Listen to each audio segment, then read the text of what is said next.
I'm going to read something out, but I've got a feeling that many of you will already know what I'm going to say, or know of Alan. So I introduce Alan Tiller. Alan is a paranormal historian. He's the author and recipient of the 2017 Emerging Historian of the Year Award, which is pretty impressive. You're not carrying your ribbon with you, your medal? No. Alan is an executive is an executive committee member of the Gawler History Team and the Adelaide Plains Historical Committee, as well as a volunteer at the Malala, sorry. I've only been in the Barossa for 5 years, I've got lots of them. Museum. Alan is a university-educated genealogist, family historian, is it the same thing really? Genealogist is a family historian. A family historian, thank you. And is currently employed as a librarian at the Gawler Library Service, so good place to go if you're looking for stories. Oh, sorry. Alan is perhaps best known for his starring role in the international television show Haunting Australia. With that, I introduce you to Alan. I'm sure you're going to thoroughly enjoy this, and please put your hands together for Alan.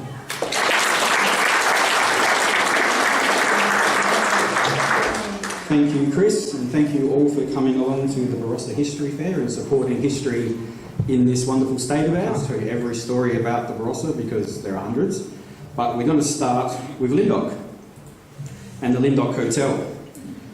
Most of you have probably heard this story. So it is believed that a former lessee of the Lyndoch Cinema, Mr. J.A. Morecambe, who played movies in the local hall for many years, is one of the resident spirits of the Lyndoch Hotel. The first movie that was screened was in 1949, and 325 people came along to the little tiny hall across from this hotel. Morecambe then screened movies every fortnight in Lyndoch, and he would always stay in room 8 of the Lyndoch Hotel every second Saturday after hosting his movie nights. On February 14th, 1959, Mr. Morecambe suffered a heart attack and died in his room. Now, if you get online and search for this particular story, you'll find that 99% of the stories say that Mr. Morecambe committed suicide. This is not true. I even had it up as that because that is what the known story is. But at the last history fair, I had a gentleman come along and inform me that no, he actually knew Mr. Morecambe and he went to his funeral and he died of a heart attack. You'll also find that people think that he was married, but he was never married. And he actually drove from the city out to Lyndoch to show his movies, so he didn't even live in the area.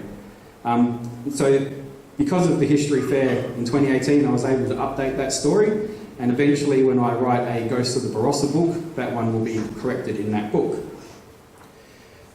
So the following week after Mr. Morecambe's death, a man staying in room 8 witnessed Mr. Morecambe's apparition in the room, and ever since Morecambe's death, patrons and publicans have encountered his spirit in the hotel, with visual sightings of him a regular occurrence, and even to this day they are still seeing Mr. Morecambe.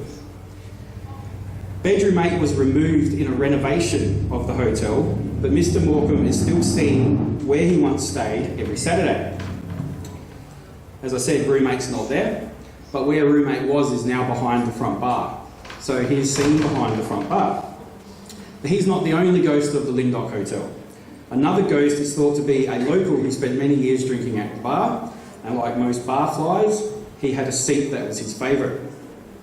And after his death, it was a regular occurrence for his bar stool to move of its own volition, and a few seconds later the male toilet door would open as if someone was entering the toilet, but no one was there. And this is still a regular occurrence at the Lyndoch Hotel. It's not known as one of the most haunted hotels, unlike Kapunda's North Kapunda Hotel, but it's still very much up there, and hopefully someone will get to investigate it very soon. As far as I'm aware, no one has officially investigated the ghosts of that particular hotel. So our next location, we are going to visit Mount Pleasant. So this is the Topness Hotel at 148 Melrose Street, Mount Pleasant. It's thought to be haunted by an ex-publican named John Schofield. On August 5th, 1868, Schofield jumped into his horse and trap at about 11 a.m. in the morning. He was just about to take the reins from his ostler when the horse bolted, capsizing the trap and flinging Schofield into the side of the hotel, head first. Schofield was unconscious and received a concussion. Blood poured from his nose and from a large wound on his brow. Schofield never fully recovered from his accident and over the following months often complained of headaches and feeling unwell. On the 5th of June 1869, 10 months to the day of his accident, Schofield died in his bed at the Totnes Hotel. Another death occurred in the hotel in 1883 when 42-year-old Jabez Smith, husband of Hannah Smith, died in his room and after suffering through a long and painful illness. I believe he had something along the lines of a bronchial disease, and people say that in a certain room you can hear someone coughing to this day, an apparition coughing. So either two of these men could be the apparition in the Totnes Hotel. A see-through man has been seen ascending the internal staircase, which was not present until the hotel was rebuilt in 1918. So that's actually a very regular thing. Everyone here been to the Adelaide Arcade, or you know of the Adelaide Arcade? So the main ghost at the Adelaide Arcade is a gentleman named Francis Clooney. Francis Clooney died in 1887. He was killed in what's the Manhattan dry cleaner's shop now.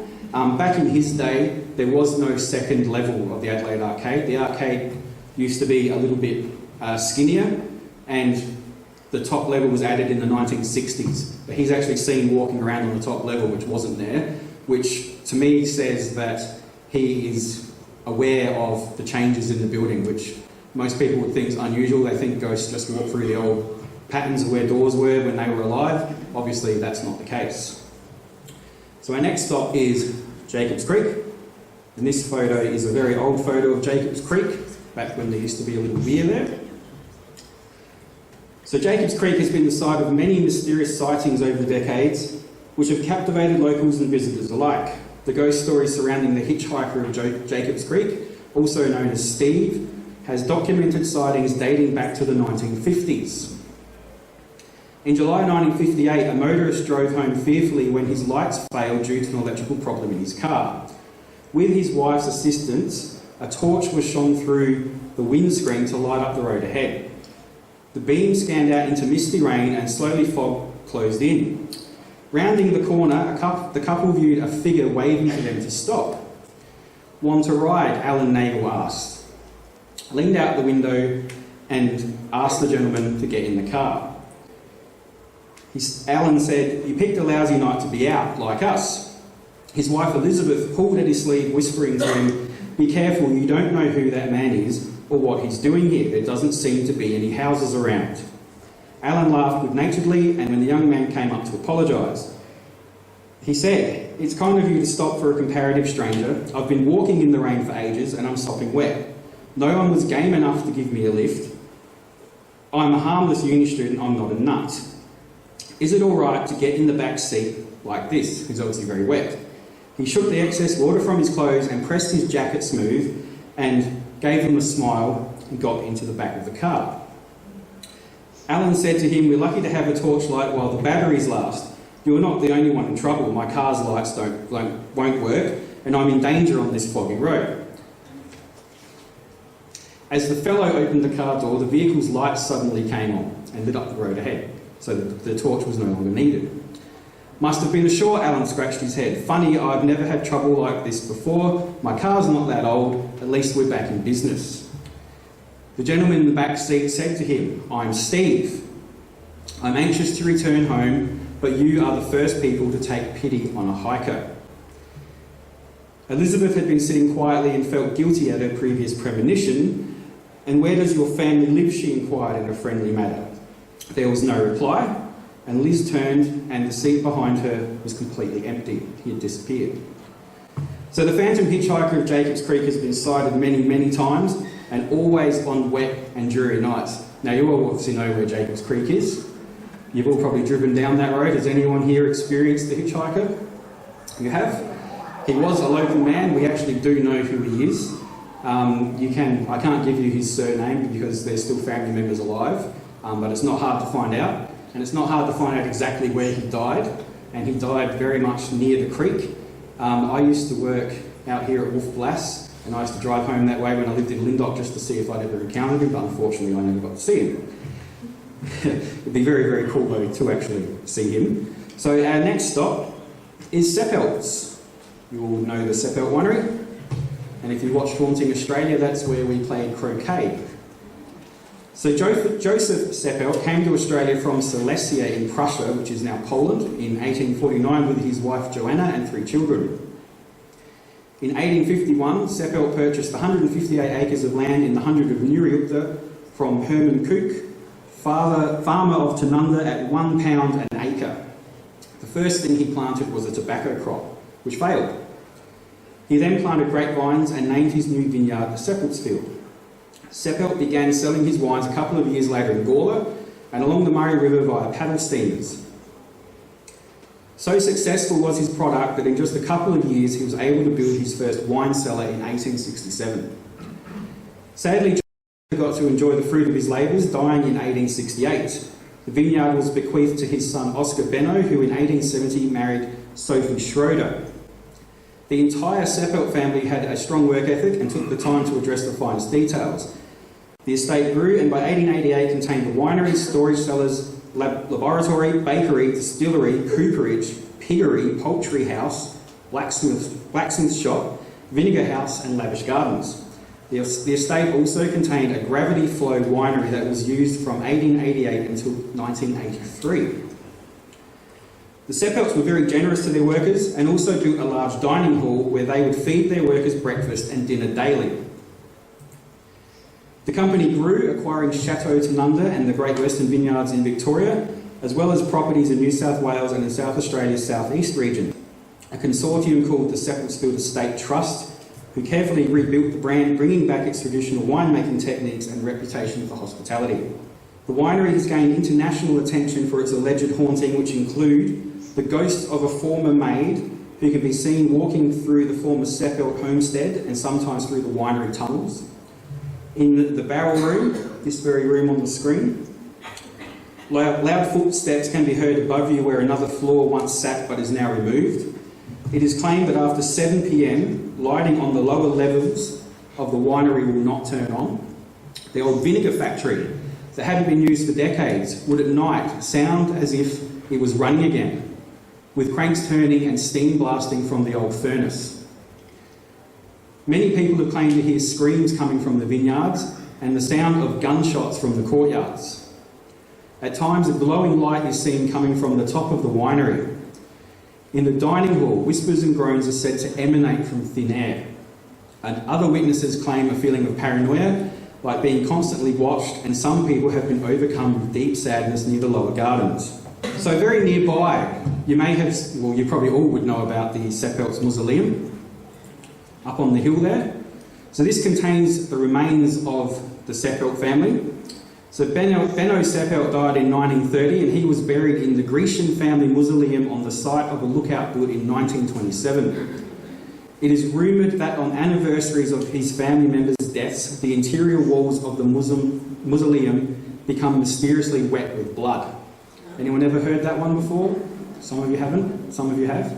So this is a very old local legend. I don't believe it's true. So our next stop is the Greenock Hotel. Now the original Greenock Hotel was actually located on the other side of the road to the hotel that we see today. It was moved to its current location in 1956 by Mr. G.F. Schluter into a house and corner shop that was once the General Cash Store, built in the 1850s by James Jackman. Prior to the hotel, the building had also been used as a local post office. In the 1960s, a young married couple went to stay at the hotel with the new husband's aunt. After closing, the couple retired to their bedroom. The newlywed wife awoke and went into the kitchen for a drink of water. As she passed the former living room, which is now a lounge room, she witnessed a large coffin draped in black cloth and a host of people dressed in black standing around the coffin silently weeping. Over the years, other guests have witnessed the same mourning event in the room. Guests have also reported small objects like keys going missing, only to find them in another place, far from where they knew they had been placed. Cold spots and doors opening and closing of their own volition are also reported. It's another one of those haunted pubs. Another weird fact about haunted pubs, almost all of them have a ghost called George. Don't know why he's called George, but this is another one of the pubs that has a George. I believe Anguston has one. Pretty much every second pub has a George the Ghost. So our next stop is Henschke Cellars. You've all been there in Eden Valley? Some of you have, some of you haven't. So Henschke Cellars, which is a family-owned winemaking business, has seen 6 generations of the same family establish and grow one of Australia's great award-winning wineries. The winery and cellars were established in the 1860s by Johann Christian Henschke. Johann and his wife arrived in Adelaide in 1841. The family settled in Lobethal and later moved to Krondorf near Bethany in the Barossa Valley. In 1863, he was able to purchase land in what later became the Eden Valley wine region of Kington. Henschke built a self-sufficient farm and also planted the winery. He built as part of that winery a small cellar into the side of the hill which still stands today. Numerous people claim the winery is haunted, including the staff members that have experienced the ghost firsthand. It is claimed the winery is haunted by a female ghost. The spirit of the woman has been seen not only in the cellars, but also in the purpose-built office block nearby.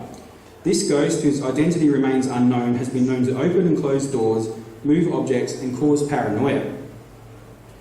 There is a very good chance that the ghost is Johann's first wife, Apollonia, who came with Johann to Adelaide by ship. On the voyage over to Adelaide, Johann and Apollonia lost 2 sons on the voyage. They both died at sea. And when they got to Lobethal, 2 years later, Apollonia died. And Johann remarried and moved out here to the Barossa after her death. So he then got remarried and he fathered another 8 children with his new wife. So there is a rumour that Apollonia may be the ghost at the farm, even though she probably never ever set foot there. She died at Lobethal, she's buried at Lobethal. But she may be haunting her former husband and has just managed to hang around. So she is seen, and this story come direct from a cleaner who has seen her. She is basically a very tall black shadow, and she moves along with a kind of mist coming out behind her. She's very fast. When you see her in front of you, she just shoots off to the side. And she's seen in the office block, which is brand new, so there's no real reason why she should be seen there at all. So our next stop is Chateau Tanunda, which was established in the 1880s. So this particular building, or this particular group, are credited with the establishing the Barossa Valley's international reputation as a quality wine region.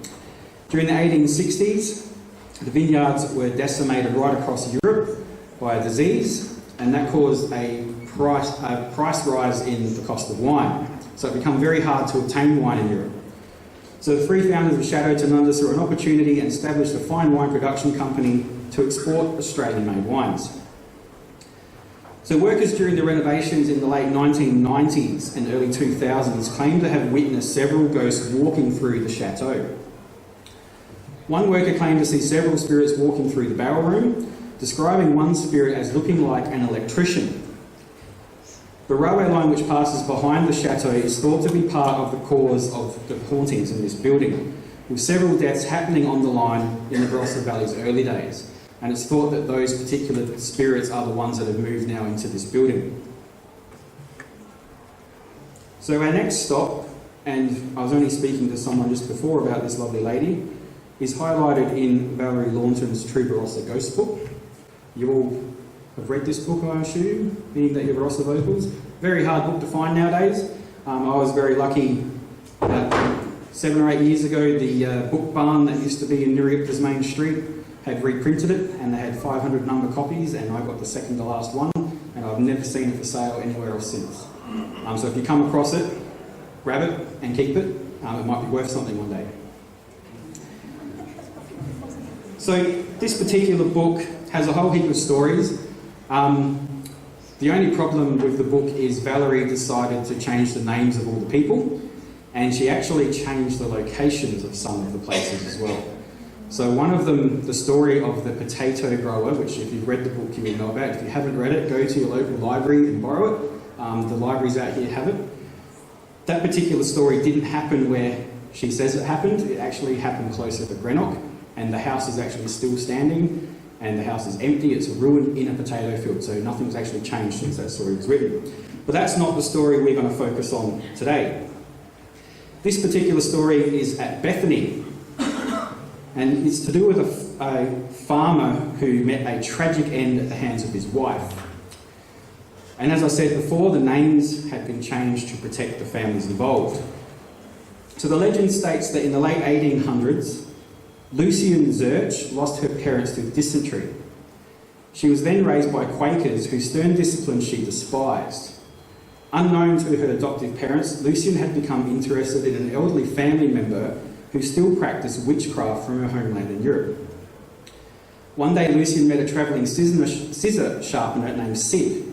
Sid realised that Lucian was sitting on a property gold mine and which she would inherit from her parents, and he swept her off her feet and married her.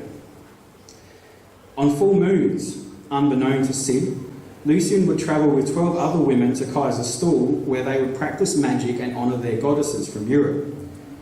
Sid soon became Lutheran and heard rumours about his wife's monthly activities. He asked a church elder what he should do and was told to keep Lucian continuously pregnant. So Lucian became tired of her husband's constant need for sex and soon heard the rumours of why he was pestering her continuously. One night she confronted him, so he beat her bloody with a stockwhip. That night, which was a full moon, Lucian went to Kaiserstuhl, and when she returned, she was empowered with magic. Sid was out ploughing between the grapevines. Lucian snuck up and made magic side sigils in the dirt. Sid, covered in sweat, went to wipe his brow, but realised he could not remove his hands from the plough. So those ploughs were the ones you had to hold like that. The words Lucian had spoken while she drew in the dirt hexed him for life and forever after. Lucian kept Sid at the plough for many days and nights, feeding him with a spoon and assisting him to relieve himself. Eventually, through the hot days and cold nights, Sid developed pneumonia, and it was at this point that Lucian freed her husband. He died in his bed that week. At Sid's funeral, Lucian refused to wear black. She whispered quiet words to herself which alarmed the Lutheran and Quaker churchgoers. Rumours began to spread around the town that she was a witch. Townswomen accused her of cavorting with the devil, and that because of her, cow's milk would curdle. The church elders called a special meeting and had Lucian forcibly brought to the church. Here she faced all kinds of slander. A church elder stated, "This creature is not of our choosing. She is the goat's bride and no other. It would be best to leave the judgment to the Almighty. Therefore, we shall hold this offender down in yonder dam. If she drowns, it will prove she was an innocent woman. If she is a witch, she will not drown, and then we shall have to burn her as one." The church folk dragged Lucian down to the dam and forced her into the water.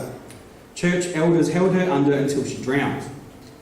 The church flock prayed for her soul. As she had not proven to be a witch, Lucian was given a proper burial. But on the day of her burial, she was heard to scream a curse from her grave. Over the next few months, the people responsible for her death met grisly endings themselves. And once they were all dead, on nights lit by a full moon, locals began to witness Lucian dancing naked on her grave. But that wasn't all. Sid has still been ploughing the fields at night. He is wearing a wide-brimmed straw hat with his hands firmly holding the plough, walking behind an old white horse which glows in the moonlight. And that story is still relevant. The white glowing horse is still seen on full moons on the road from Bethany heading back up towards the hills. So our next visit is to Macolta Township, which was formed by Abraham Shannon in 1865. He was an Irish-born immigrant who arrived in South Australia in 1843. Shannon's wife Eliza and his 10 children survived him after his death in 1875. The family had considerable wealth after selling off large portions of land for the township. To honour Abraham, Eliza built the mausoleum that's out at Macolta in 1876. Now, I don't have a picture of the mausoleum. So just outside Macolta in the late 1800s, a young man working in the Barossa Valley as a delivery boy experienced a terrifying event. Well, travelling from the, I'm going to pronounce this wrong, so forgive me, Brauhaus, is that right? Brauhaus? The pub, anyway. In Angus, he was travelling from there to from Angaston towards Macolta, and the young man crossed a small bridge over the North Para River near Macolta. He slowed down and looked towards the old copper mine shaft on the property of Mr. J.B. Barst. And I probably pronounced that wrong too. So from the mine shaft, a drive had been cut to the bottom of the valley, and this is it here, which passed under the bridge he had just travelled over. The young man sat silently in his carriage, staring towards the mine shaft. Suddenly his horse's ears pricked up, and the horses began to snore. They began to rear in fear so as loud thumping sounds, grunting, snarling, and the sound of metal upon rock filled the gully air. Out of nowhere, in broad daylight, two large dogs appeared. Both dogs had blazing red eyes and attached to their collars large chains that whipped from side to side as they jumped up towards the car. The dogs barked ferociously, snarling and gnashing their frothing mouths at the horses. The young man, caught in a daze of disbelief, suddenly sprang into action and whipped at his horses to move forward. As they did, the dogs jumped onto the almost empty delivery cart, which suddenly slowed down to a crawl as the horses struggled with the extra supernatural weight of the dogs. The dogs, still making maddening noises, the chains still clinking as they whipped about, suddenly leapt off the cart, which took off with a jolt as the extra weight lifted from it. The young man whipped the horses to travel as fast as they could, and he travelled back to his home in Macolta. He had no explanation for his experience and remained unsure if the dogs were ghosts or something else. Either way, he found another route for his deliveries after that particular experience. So our next place, which is Colling Grove Homestead, just around the corner. So this was originally built in 1857 by John Howard Angus, who was the son of George Fife Angus.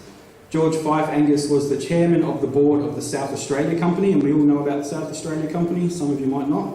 South Australia Company was formed before South Australia was even a state, but they were a private enterprise, they weren't government. So in 1843, George sent his 19-year-old son John to Australia to oversee his 28,000 acres of land.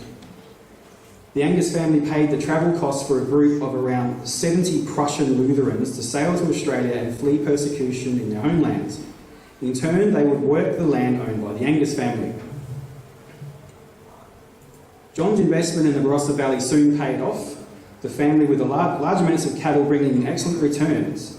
John was able to fund the building of his house and also to become a very generous philanthropist, donating to the Women's and Children's Hospital, the Angus Wing. John Angus also founded numerous convalescent homes around the state, and for his services was nominated 4 times for a knighthood. But unfortunately he did not receive this honour because he died. So this is John. Now John was said to be a kind, caring and generous man. He set up a church near the property and set aside 80 acres for an Aboriginal reserve on the land. Colling Grove gets its name from Suzanne Collins, John's wife. John met Suzanne on a trip to England and brought her out to Australia. She didn't like the way Australians lived, calling it medieval in comparison to her lavish lifestyle in England. So John set about making the house as close to an English manor as he could. So this is the interior. After the deaths of John and Suzanne, their grandson Ronald Fife Angus inherited the property and the home. He moved in with his wife Monica when he returned from World War I in 1918. Ronald and Monica modernised the house's interior to an Edwardian appearance rather than Victorian, and spent many thousands of pounds exposing ceiling beams and lowered roof pitches. So this is Monica in her car. One spirit thought to haunt the home is named Mary and is described by witnesses as being a maid. Mary has been seen dusting and cleaning around the homestead, but is mainly seen in the former office of John Angus. The ghost of John Angus has been witnessed in the office also, sitting in his leather chair, a perplexed look upon his face. So perhaps he doesn't agree with what has become of his former home. Another spirit is that of a young girl in her late teens or early 20s who was witnessed during a dinner party. The girl has been seen leaning over a baby's crib. When she realised that she was being watched by living people, she simply vanished. She is described as wearing layer upon layer of old white lace and looked very much like she was wearing burial clothing. Another spirit is a distinguished-looking gentleman who was seen walking through a hallway into one of the main bedrooms. It is thought that this could be the spirit of George French Angus, poet and painter, and younger brother of John, who looked after the house for a time while John and family were back in England. The yards around Colin Grove are also alleged to be haunted, with one ghost whose identity is yet unconfirmed, seen walking around a large fountain in the front yard. Other people have reported the faces of ghostly apparitions staring into the house at them through the windows from the gardens. Perhaps the most often seen and easily identifiable ghost alleged to haunt the old homestead is that of Suzanne Angus. Suzanne is seen from time to time entering the old horse stables. She wears a large purple gown and lace cap, with her hair neatly tied in a ponytail or sometimes a bun. Suzanne is alleged to be seen inside the house, particularly in one bedroom. She is seen wearing a long white gown and a purple lace shawl. The colour purple seems to identify Suzanne's spirit and distinguishes her from the other spirits of the property.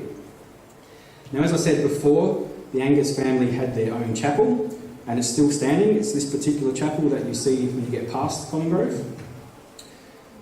So this was built in 1874 by one of the sons of George Fife Angus, and it was designed by an architect named James Cummings. So St. Faith's Colin Grove Church was originally built to service the workers of the Angus family estate. The church opened on the 22nd of February 1874. Locally, the church was known as the Tarrawonga Congregational Chapel and was originally serviced by congregational ministers. But in 1911, the church became an Anglican church and was dedicated to St. Faith. It stayed in service until 1940, when all services at the church stopped. Today, the church is used for special occasions by the Angus family. On the death of John Angus in 1904, his wife donated a memorial apse to the church. An apse is a dome or a semicircular recessed vault. There were 3 stained glass windows in the apse. In 1972, the Angus family removed the 2 stained glass windows and donated them to St. Hugh's Church in Angaston. St. Faith's church bell was also removed and donated to St. Aidan's Church at Tanunda. Now, many people claim to have seen an apparition near St. Faith's. The apparition is alleged to be seen coming out from the church lightscape, which is that little thing on the front there, and it is seen walking across the road. It is described as an older lady who appears to be translucent. Some people have claimed the apparition has appeared in their car on the back seat as they have driven past the small chapel, but no one's quite sure who the woman might be. Our next stop is the Angaston Hotel. This was built in 1879 as a single-storey hotel on the site of the first inn constructed in the town in 1846. It is the first licensed hotel in the Barossa and was owned by George Simpson.